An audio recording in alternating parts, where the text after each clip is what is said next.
In today's episode, we are going to get into landing pages for your employment ads. These landing pages are key to getting the right people, attracting those candidates that have the qualifications to work for you, and then also attracting people to your brand so that your career site or section of your website is reaching those people in a way that will make them take action and get in touch with you. So one of the first things I wanted to talk to you about, Scott, is those key elements on a landing page, aka the form. I know it's just one element of the landing page, but we've had a lot of tweaking and optimizing in terms of creating a form that people can fill out once they've clicked on a job ad, and making sure that that form is doing what it should be doing to capture the right information. And in some cases, it's been pretty eye-opening. Yeah, so we've had a number of cases where the contact form where people are submitting their information has basically given us more information than just what's actually on the form. In one circumstance, we had a form that had a specific requirement for the job itself, for a license that was required for a position. That we noticed when the form was being completed, because we actually do obviously the off-page tracking, which we'll kind of dive into in another podcast. But essentially, we could tell from the traffic that was coming through the form and the information that was being put in that when they got to this license requirement, that there was a huge drop-off. So that the people that were actually applying for the job, when they noticed that they required this license, and it wasn't actually clearly disclosed within the ad itself, the ad copy, that this was a deterrent. So it was causing a lot of people to drop off. Now, obviously, that information was news to us. We took it back to the agency. We made sure that we could rectify this in a couple of different ways. Is there a way that we can make it a lot more known at the onset of the ad, so that first touch point? Or is it a requirement that maybe they want to talk to the employer about and find out if it's something that they could offer as a training or something that they could do as an additional step as part of the recruitment process?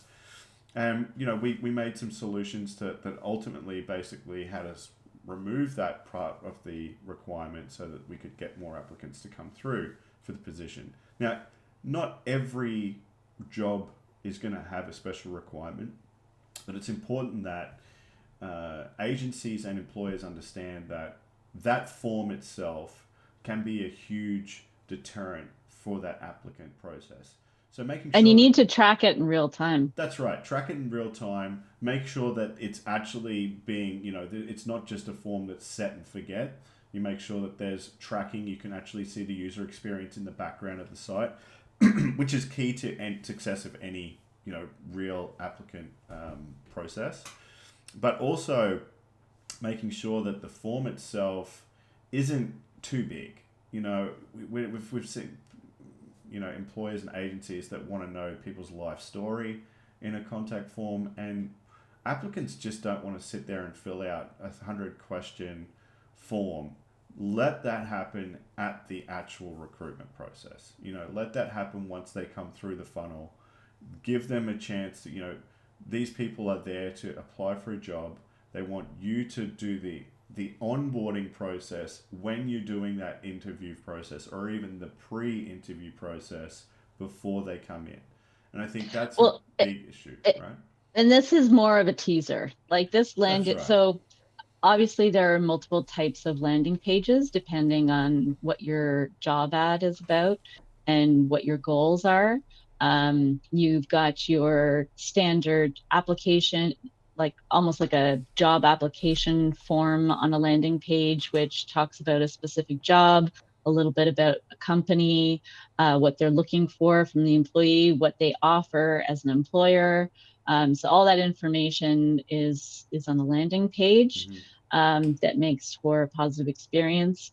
But then we also have things like career pages, that have more information about the employer brand, and then related jobs, because sometimes when you have people that come to your site and they go to a job that they think is interesting just by looking at an ad, they look at that landing page and maybe it doesn't appeal to them. Maybe it's some, there's something on there that they're not interested in. But if there's links to other jobs that are maybe kind of similar to that, or have a different education requirement, maybe they're more senior or less senior, Mm-hmm. it's all part of the experience to tie those different assets together and move that applicant through their journey on these various landing pages. Yeah, and it could also give the applicant, an idea of what could happen in the next steps of their career. That this might be an entry level position that they can see there is, opportunities to progress. It's not just ground floor, stay at the ground floor. But you touched on brand story, and if anybody missed our previous podcast about brand stories, you can check that out, obviously on Spotify and all of our podcast locations and YouTube as well. But I think it's important when you touched on that briefly about the careers page, is that each of these pages, even though they're separate landing pages, people have to understand that they all serve a purpose. Every landing page has a purpose, whether it's a job recruitment process, or if it's something to do with career paths, or if it's something to do with their mission statement. They all are intertwined. And what I mean by that is link to those pages. Have information that you can send an applicant to another page that information is going to be crucial to their onboarding process. So if you have a video about, what it's like to work there, or if it's an introduction into the workplace, or something that's relevant to that position, show them. Share that information. Make it known. Make sure that, because when it's set up properly, these systems, the way that we track websites and we track the actual onboarding process and how people behave on the website, you can see what they're doing. You can see the behavior that flow through the website, what's really resonating with them. And that's going to paint a picture of what you can share with them at the next step, whether it's, maybe they didn't apply for this position, or they came to the job, they're really interested in this position. Maybe they didn't get that position. We want to be able to show them another ad that's relevant to them, that may be a step up or a side step, as you mentioned. So all of that is done through the website. So making sure that that content's available for those people, because we can retarget to those people, and we can make sure that they see jobs that are actually going to take them to this next step.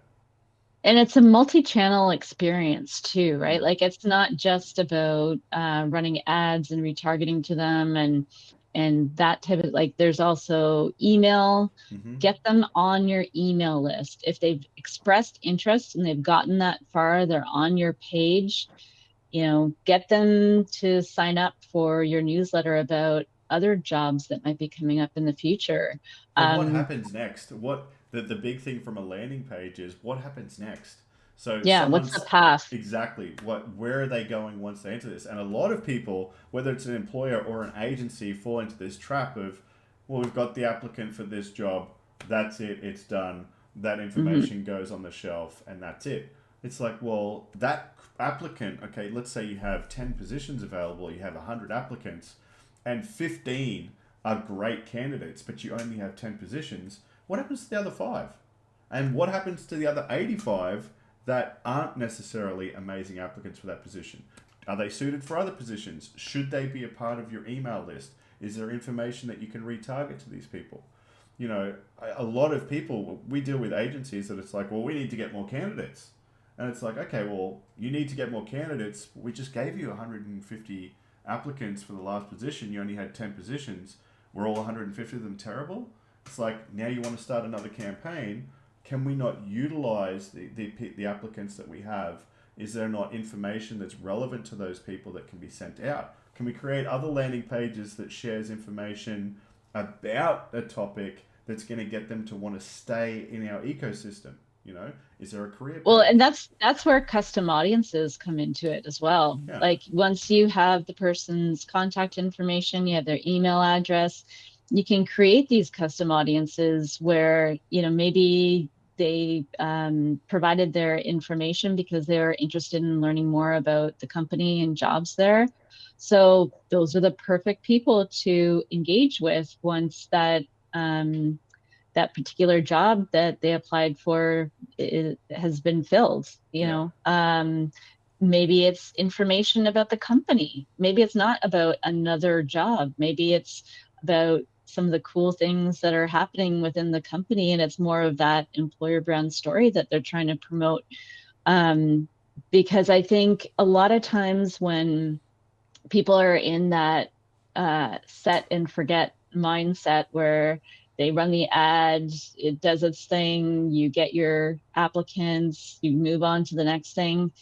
You got to take a step back and look at the strategy, like Mm. the what are the goals long term?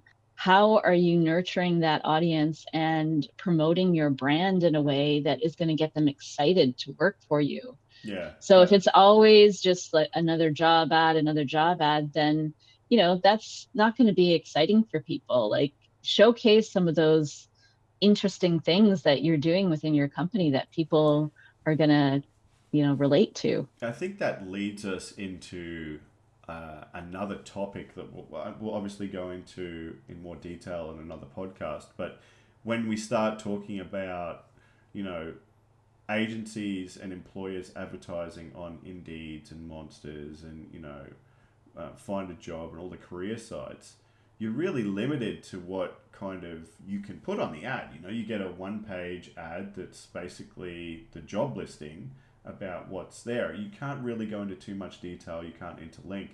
When we're talking about landing pages and what an employer and an agency can have on their website, there's so much more flexibility. I mean, you can essentially tailor that page to talk about salary increases, changes that are happening in the workplace. Is there content that's relevant to applicants that you want to share? Is there a work from home option? Is there, changes to our environment? What are we doing as far as our business is concerned with the economy? Like, how are we combating different things? And what people seem to forget is that if you share this information as an agency or as an employer, that's more of a reason for a person to want to work for a company that's taking an interest in those things and sharing that information. Wow, if they're going to tell me what's happening with salaries in the business and what, opportunities I have to progress, this is the kind of company I want to talk to. They put everything out there. It's not a, And it's such a big question in people's mind too. When, yeah, when they are signing on to a new company, they want to know what is the progression? yeah, What are those other opportunities? Because maybe that's why they left their last job. yeah, But that whole content strategy around landing pages and, a career site in general, that has to be like thought through carefully. You definitely. can't just, throw pages up and take them down. Because I know in a couple of cases we had clients that, they created a few pages which started getting really good traction in search. So people were finding them through these Mm, pages. And then all of a sudden, someone who wasn't even related to that part of the business decided that they didn't want the page anymore yeah, and got rid of it and then created a new page. And it's like, wait a second.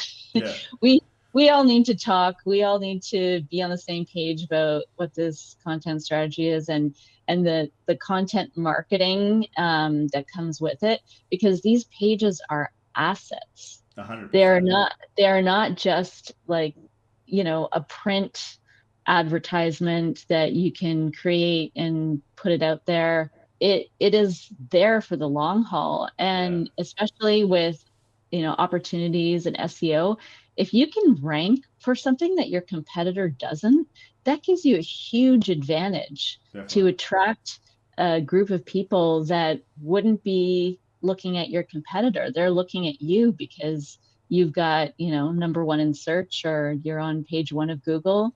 But yeah, you have to really think of these different pages as assets, because they're helping your not only your business, but they're helping to attract the right people. I think we can go into that on a much larger scale in another podcast. I think the content strategy itself is such a it's undervalued process in recruitment that I think that's one of the reasons why we really decided that the social recruiters was going to be such a big thing, because there is such a difference between the agencies that are doing it well and that are really seeing huge. I mean, the difference between an agency that has their on-page assets set up, they are competing against Indeed, they're competing against Monster in a way that they're independent. They Yeah, have the flexibility of they're that big an agency or that big an employer that people are coming to them because of their brand. And yeah, that's so important for the small to medium sized agencies to understand, is that you can have these assets.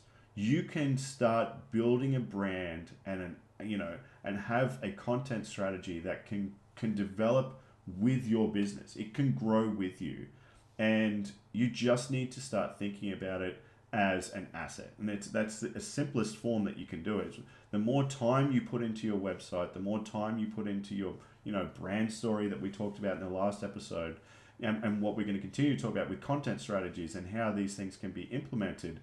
They really can be quite simple in the way that they're maybe thought about, but the way that they're delivered can be so intricate and so demanding at times that I think people just say, well, it's too much work, I'm not going to do it, I can't, we can't afford it, we can't put the time into this. And then the simple thing is, okay, you've got to look at like the Robert Halfs. You've got to look at the guys that are doing it right, that have the systems in place, that we try and preach these guys, because at the simplest form, they're doing the right thing. They know what works. They have the strategies in place, and it's strategies that anyone can implement. yeah. And I don't think you need to have a massive budget. Like it, No. that's a, kind of a rate limiting step that any any recruitment agency can put together a content strategy and a career asset that is going to, help them market their business. That's the Um, key. The key thing is that I think people equate to either time that they have to put into it has a dollar value, which it does, or, well, I need to outsource this to someone like the social recruiters, and these guys are going to do it. That's going to cost X amount of dollars, rather than think about it from the mindset of, okay, if we have these assets built up, how much traffic is this going to bring in? How many applicants is this going to bring in? And they're going to keep these applicants in our ecosystem that we can retarget to, and we can, if we have 1,000 applicants a month coming through this site, and we're only utilizing 10% of that, that gives us 90% of people as an audience that we can use for other applications or other job listings, and that has a dollar value. And I think that is the biggest thing, is that when you start thinking about this on a lineal mindset, you start seeing, okay, well, these people can come back. We can retarget to these people by email or by Facebook or Instagram or LinkedIn, whatever retargeting strategy, or even just general content. This is going to save us money in the long term. and the recruiters have a huge opportunity, especially compared to employers just on their own, because they are recruiting for different employers Mm. in different industries. So they could have, 20 clients in tech or 50 clients in health. They have all these different industries that they work for, and when they're creating job ads or landing pages for these various industries, they're not just attracting for one particular brand, they're attracting for multiple Yeah. brands that they're going to advertise for. So having these assets like these, you know, um, I know some of our clients do quarterly white papers that Mm-hmm. talk about what's going on in the industry in terms of salary expectation, in terms of what people are looking for. Those types of assets are great to engage those potential employees and bring them back to the site, and even new clients that Yeah. they could work for, because they see, oh wow, these guys really know their stuff. Like they're the leader in this field. They know what's going on. We should be using them for our recruiting. Hmm. Okay, so if we had to sum things up just quickly to tie things up, as far as landing page are concerned, three things that you think are most crucial as part of a landing page strategy. We don't need to talk about content. We don't need to talk about, the brand story. Let's talk about landing page. Three crucial elements. What do you think? The structure and tracking of the page. Mm-hmm. So tracking the Google Analytics, you're doing heat maps. You know what is happening on the page that is key before even you maybe create the page. Second is the tone and the language that you're using to describe a job or your company. It's got to be in line with who you're trying to attract. And third is making sure that you can cross-link to other pages on your Assets. website, Yep. assets, yeah, so Yep. that people can keep looking around. And the longer you engage people, the more pages they go to, the more invested they are in that opportunity, the more they're going to be loyal and come back. I've got one other little tip that I'll throw in there. Make the images that you use about your business and your brand real. Use real Mm, photos, use real images of your team, because stock images, they don't carry any emotion. They're really only there as a placeholder. Get out of the mindset of having stock images. We see so many agencies and employers doing it. Step away from it. Take a photo of your team. Get that relationship built between the person who's applying for the job and that image, because it is going to have so much value. If you can do a video, it's worth so much more. But hmm. even just a static image, it really does make a huge difference. Yeah, So I think agreed. I think we're going to wrap things up there. That's going to cover our landing pages. Remember, all of our information is linked up in the description or one of those boxes anywhere. If you want to get in touch with the social recruiters, you can directly through our website, the social recruiters, or one of our LinkedIn profiles or our social media channels. We're linked everywhere. We're going to have a heap more podcasts coming up. Until next time, this is the social recruiters signing off. Thanks, guys.